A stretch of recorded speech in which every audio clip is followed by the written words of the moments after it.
Good evening, YouTube. Welcome to Rome 2, where we're going to have a nice online battle that's a great historical grudge match here between Rome and Carthage. And Rome 2 definitely left the Roman faction as the favorite in this matchup. In my mind, there are definitely far more tools in the hands of Rome than there would be Carthage. One might expect that. You would expect Rome to be represented pretty well in a game that bears its namesake, and they are. They certainly ended this game as one of the better factions, though there are certainly times in the history of this game where they were not, but in the later patches, they definitely came out to shine in their full glory. So yeah, there's the Roman armies. So there's two of them. They're not sticking to any particular historical theme. There's some Hastati, there's some legionary cohort, there's auxiliary archers, there's some auxiliary cav, there's some velites. They're kind of all over the place. This is like Republican Rome meets Imperial Rome. And then Carthage, of course, same way. There's not really any real accurate Carthaginian armies in the game either. But in any case, we've got some Libyan hoplites, quite a few hoplites for Carthage, which is kind of cool because historically Carthage probably would have tried to fight more hoplite-esque type warfare with some mercenaries, and Rome would have, of course, been fighting in the maniples. We've got some Carthaginian cav. There are a couple noble cavalry on the battlefield, or there's at least one noble cavalry. Here it is, where one of the Carthaginian generals. There is a war elephant on the field as well. So you see the forces of Carthage also include some mercenary Numidian cavalry, which is pushing up early, probably hoping to do some damage. I really felt like Numidian cavalry was never quite properly represented in this game. It was so frustrating to see so many factions get access to really good javelin cavalry. Galatian raiders. I can try and think of others here too. Who else is Germanic scout riders? Galatian raiders, the scout riders. You had Thracian horse. Had some decent. I want to say some Thracian cavalry or something. One of them was pretty decent. And there's probably some others that I'm forgetting right now. And mercenary Numidian cavalry was overpriced and underwhelming. It was really disappointing because it is some of the most. I don't know, it was some of the most feared light cavalry the Romans seemed to mention, you know, like all the times that this stuff wrecked all over the Romans and scared them and, you know, caused all kinds of fits, and I don't know, I wish it would have been represented a little bit better. Something more like what you saw with the Galatian raiders and all that other stuff, but in any case, whatever. It is what it is. So the Romans are pushing back the Numidian cavalry here with the hail of fire here from the velites. Definitely not where the Numidian cavalry wants to be. You see the two armies slowly approaching each other. Rome holds a ranged advantage because there's 4 velites in one army and 3 Syrian archers in the other. And these 3 Syrian archers are going to be a significant danger if they can't be dealt with. There is a Triarii unit on the field, and Triarii are an interesting unit.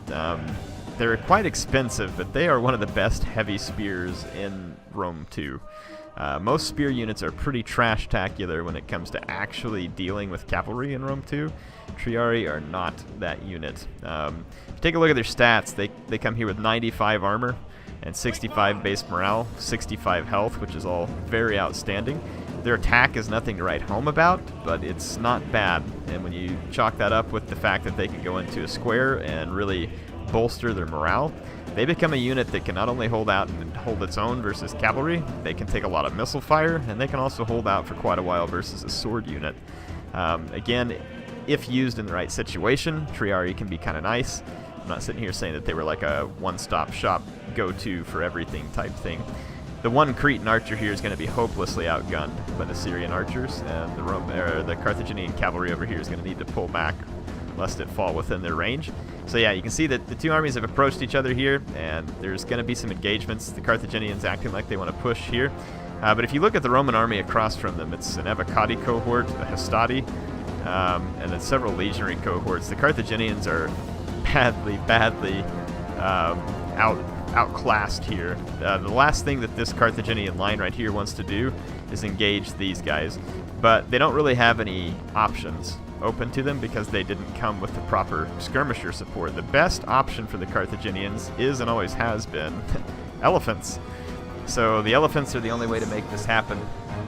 And typically, what I've found, the best way to ever win with Carthage versus Rome, which is generally rare if the players are on an equal skill level, is to basically have like a suicidal army set up, in the sense that your whole army is completely suicidal. All they have to do is tie down the Romans. And y'all know that scene from Lord of the Rings, The Return of the King, where the crazy Easterling guy is riding on the giant elephant thing, like plowing everybody over, you know, the one that's got like the spikes in between its tusk and everything. That's the type of elephant charge you have to have to actually kill Rome. It's got to be that gruesome and that brutal.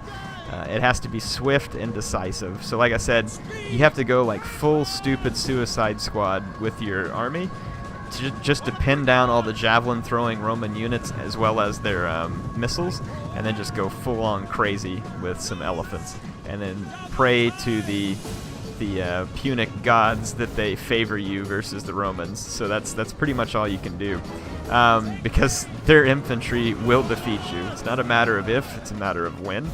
And the Roman infantry will absolutely grind out any Carthaginian infantry assault, basically, that gets thrown at it. So definitely elephants are my favorite way to go if I'm going to try and take down Rome. Now, there are some other ways that it can be done. Like I said, it's usually rare. Now, these velites leave themselves open to a nice Carthaginian cavalry charge here. In the background, the Triarii is chasing the noble cavalry, which is easily wiping out some Equites. Equites no match here, but these Triarii will absolutely massacre the Carthaginian cavalry if left the opportunity. This cavalry right here kind of strikes out on its own.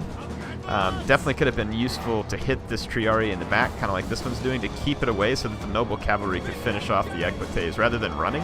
As the noble cavalry runs, it's being damaged quite badly. You see the Syrian archers here opening fire on an African pikeman. The African pike unit is going to be the most vulnerable to the missiles, and potentially one of the units that could fend off a Roman unit if it was in the proper formation, so probably understandable as to why they're targeting the African pikemen.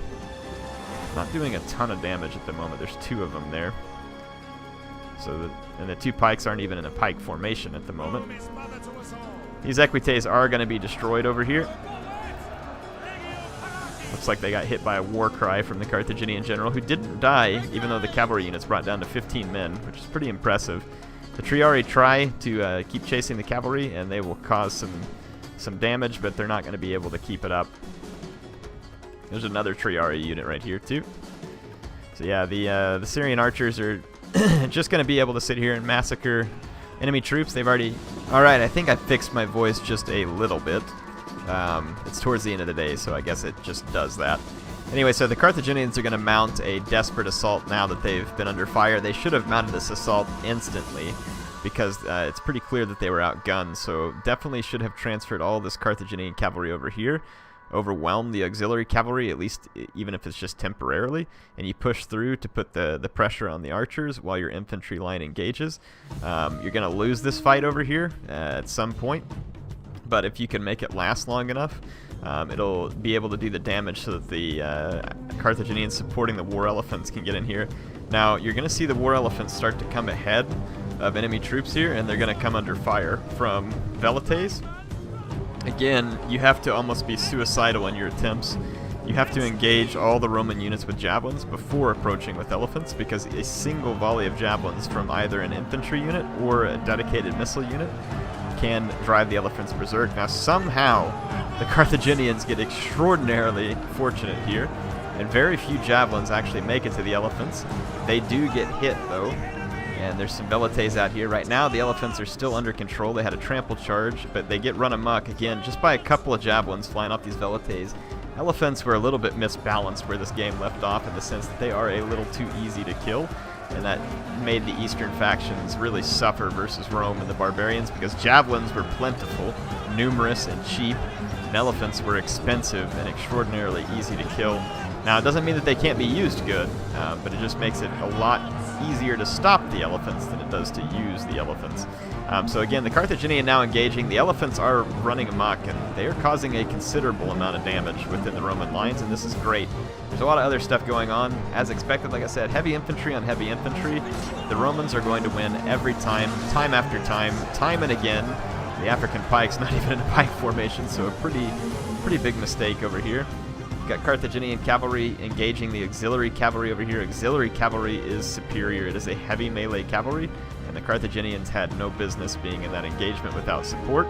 Back here, the Carthaginian cavalry does get to the auxiliary Syrian archers, but it's going to get chased off by a legionary cohort, which is unfortunate. They needed to be more decisive in the destruction of the Syrian archers, because the elephants are actually getting the job done over here. They're up to 245 kills, relatively little damage to them, and they are tearing up a Triari, they're tearing up legionary cohorts. Some of them are starting to fall, but most of the Roman skirmishers on this side of the battlefield are gone.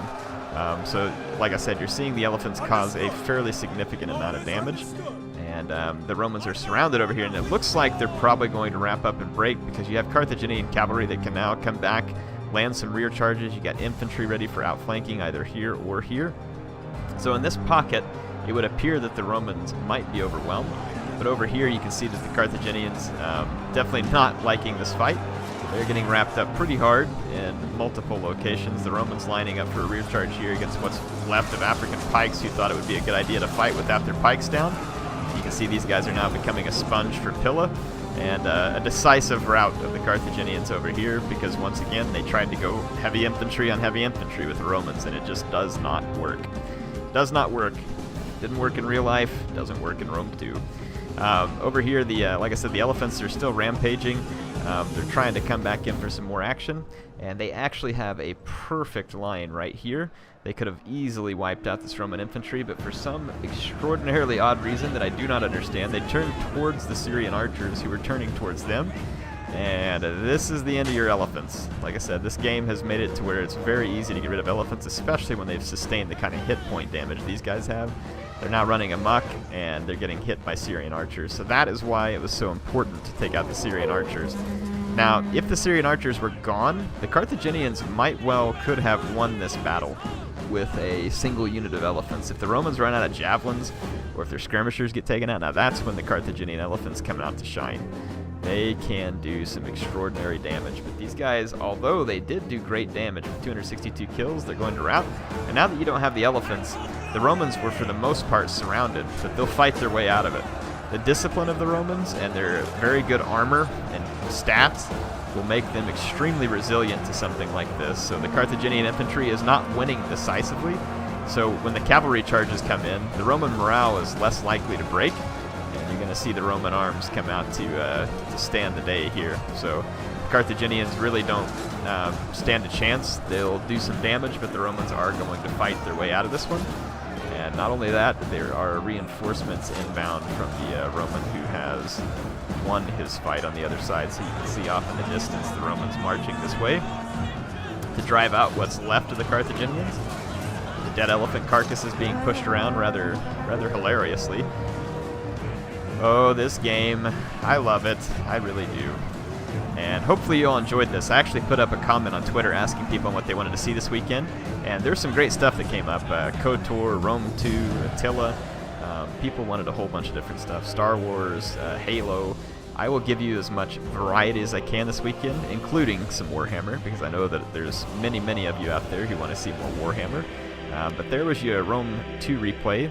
If you have some Rome 2 replays, I don't have time to play the game on myself unless I were to stop and do like a live stream or something, and I'm struggling to have time to do live streams right now. But yeah, when I get the chance, I'll sit down and come play with viewers and stuff as well.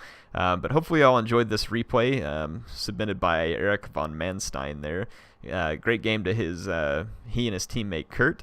And then a valiant effort by the Carthaginians there. I mean, you see that the one here actually got a pretty significant number of kills. 262 on the elephants really isn't bad. I think if this Carthaginian player would have began an infantry assault earlier and used this cavalry numbers advantage to get after the archers and pin down the infantry, potentially could have done something good here. But the problem is against the auxiliary cav are going to like straight up beat some of the Carthaginian cavalry, and he would have had to figure that out. He didn't have enough infantry to peel one off, so that was a problem. He would have needed support from his teammate. So in his teammate's army here, I think the Numidian cavalry could have been great if used against the auxiliary cav rather than where they were used on the other flank against the equites, which would have been an easy route for the Carthaginian cavalry and the noble cavalry. So, and then plus there were Libyan hoplites around to support, whereas you had a noble fighter to help out in the infantry fight. So Carthage, I think, could have done a little bit more with what they had here, but definitely not having gotten after the Syrian archers nearly enough. You can see the kills these guys got there was pretty significant. It became a problem for them. Like I said, if you have a Rome 2 replay, submit it to me. If you enjoyed this, check out the HeirofCarthage logo in the bottom right hand corner. Click there if you want to subscribe to see more, and appreciate MSI having sponsored the build that I was able to record this on. I hope you all enjoyed the video, and I will see you all back next time.